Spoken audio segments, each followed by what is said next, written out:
Hi, Michelle here from Sensate Soul and the Soul Translator, coming to you from this really sweet little yard. Just showing a few angles here.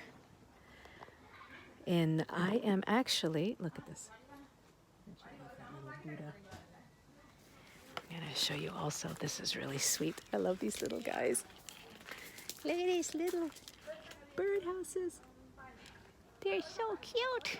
There's two of them hanging in the tree. Anyway, so as you may be able to tell, I'm no longer in Pacific Northwest, and I am actually in New Zealand. And my son and I are off on a trip that if you've watched any of my videos on my channel, you know that it took a while to sell my houses, and we are finally off. We left on the beginning of February. So we are going, doing a bit of a world tour, as he calls it, and as our blog is going to be called. We've got to get it out, but it's Worldwide Huertas. We are going to be traveling for 5 months together and seeing more of the world. So it's super exciting, and I'm really, really grateful to finally be able to be off on our journey. So a lot has changed since the last video I put up on my channel, and thank you for watching, by the way. Thank you for tuning in and being present, and for the comments and likes and all of the great stuff that you all do on my channel, and sharing the love, and thank you for being here. So I just wanted to say that. And so here I am in New Zealand, and I wanted to share just a couple things around being a highly sensitive person in HSP, and traveling, being not in your familiar surroundings, being not in your own home bed around all of your familials and the things that we all find comfort and predictability and certainty. And I'm really finding that because of traveling, I'm really needing to make sure, I want to give a couple tips here. If you are an HSP traveling, you really have to make sure, I have to make sure that I have been sticking to some of my rituals, to some of my routines.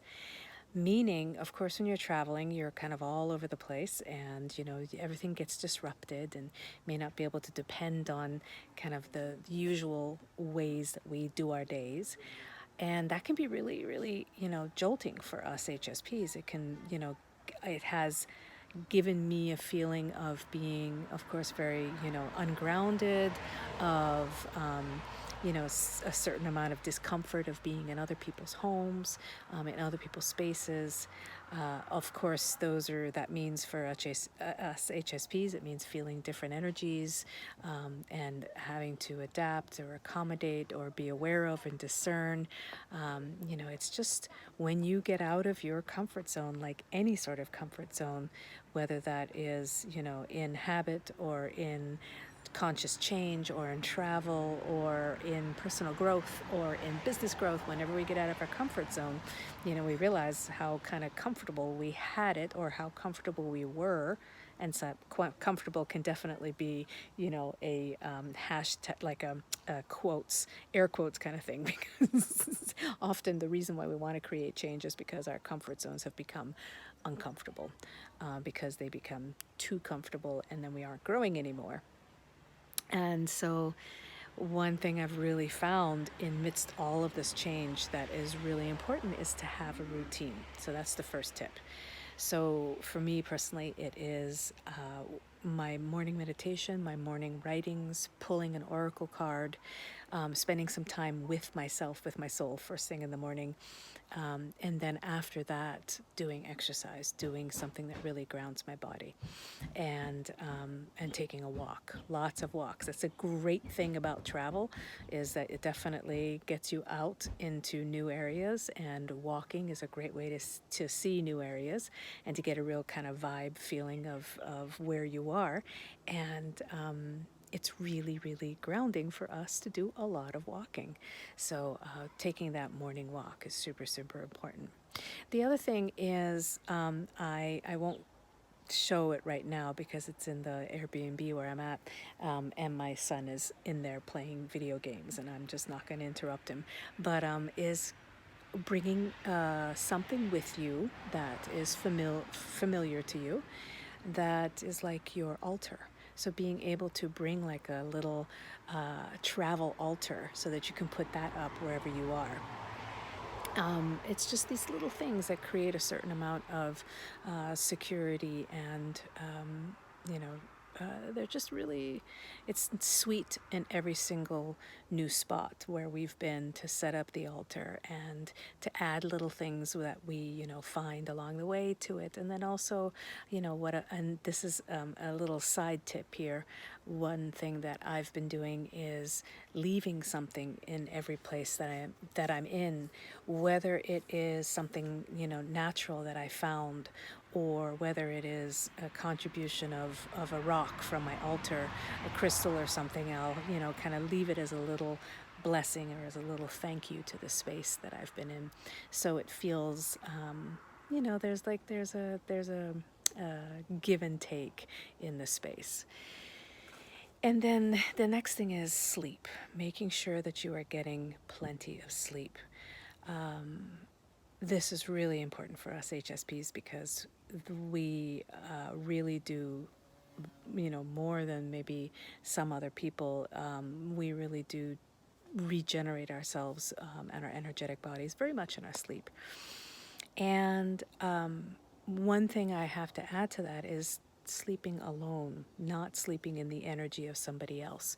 So like I'm traveling with my son, and we're of course finding some places that we only have one bed, and then there's other places where I'm making a point that we get, not only separate beds, but possibly separate rooms whenever we can. And when I say, there's a cost thing, of course, and then there's just what's available and all of that. But really making a point to, if you can, find some places. Whoops, I got a bug on my arm that I'm gonna have to itch.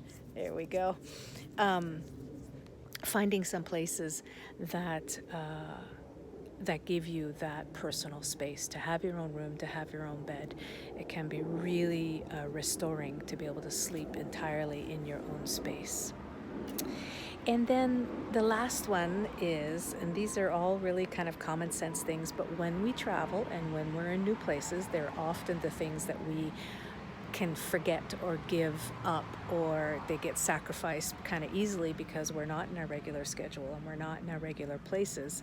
And these are like all kind of anchors, things that we can easily kind of start to neglect, but they're also equally easily to make a point, like really being intentional about doing them. And the last one is food. So, of course, when you're in different areas, there's so many different types of food to try. Like here in New Zealand, I tried a fruit called a feijoa, and it's amazing, so good. It's like apple and black currant and pineapple. Something's biting me, sorry. It's just amazing.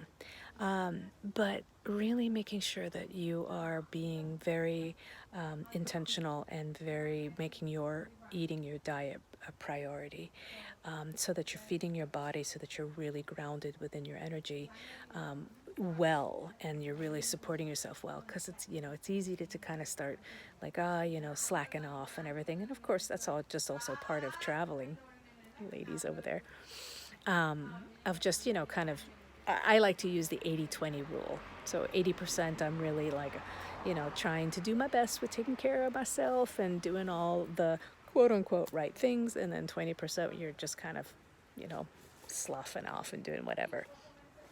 So, but keeping your diet is really important, and keeping healthy, organic, fresh foods going through you as much as possible can be super grounding.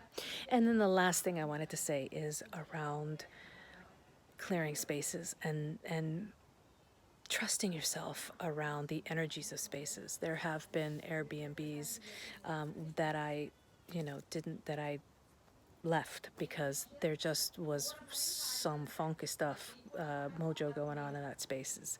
And it's just really important to listen to your gut, listen to your intuition. If you don't feel safe in a place, energetically, if there feels like there's really heavy energy, um, you know, I would say find another place. Ask for another hotel room if you need to.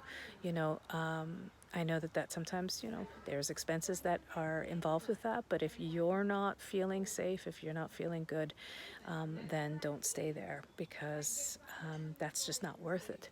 And along with that, I do bring my Palo Santo, and I have some energy room spray, and essential oils, and as well some sage.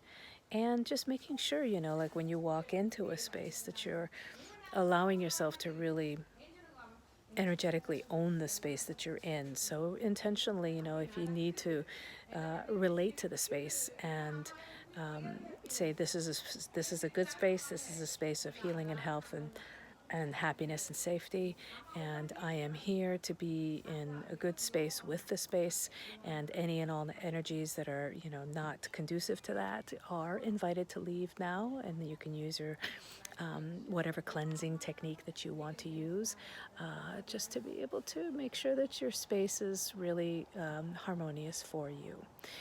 And I think that's it. So I'll just leave this video at that. And there will be more coming through, of course, weekly videos here on my YouTube channel. And also, I will at some point very soon make some announcements of some things that are going to be changing a little bit around my business and the things that I am doing and focusing on. I'm continuing to stay with helping HSPs and Mpreneurs, of course, but there's just a couple things that I would like to offer to you and to share, that we're going to be adding some powerful focuses to the work here, well, to the channel and to what I share content-wise, and then also to what I offer in my business. All right, take sweet care. So much love. See you in the next video.